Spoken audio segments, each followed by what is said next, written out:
मावळ विधानसभेचे माजी आमदार शिक्षण महर्षी कृष्णराव भेगडे यांचं सोमवार दिनांक 30 जून 2025 रोजी रात्री 9 वाजता वयाच्या 89व्या वर्षी निधन झाले।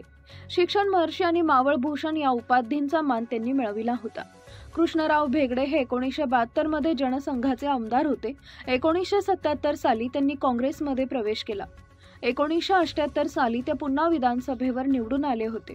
1992 आणि 1994 असे दोनदा ते विधान परिषदेवर निवडून गेले होते। शरद पवार संरक्षण मंत्रिपदाचा राजीनामा देऊन केंद्रातून राज्यात पुन्हा मुख्यमंत्री झाले, त्यावेळी शरद पवार यांच्यासाठी कृष्णराव भेगडे यांनी आपल्या विधान परिषद जागेचा राजीनामा दिला होता। 2000 साली त्यांनी राजकारणातून निवृत्ती घेतली। निवृत्तीनंतरही ते शरद पवारांसोबत राहिले। त्यांनी राजकारणासह शिक्षण क्षेत्रात मोठं योगदान दिलं होतं। भेगडे यांच्या जाण्यानं मावळच्या सामाजिक, राजकीय तसेच शिक्षण क्षेत्राची मोठी हानी झाल्याची भावना अनेकांकडून व्यक्त करण्यात आली। संयमी नेतृत्वामुळे आणि कार्यक्षमतेमुळे कृष्णराव भेगडे हे सर्वपक्षीय नेत्यांमध्ये आदराचं स्थान राखून होते। राष्ट्रीय स्वयंसेवक संघाचे स्वयंसेवक म्हणून ते कार्यरत होते।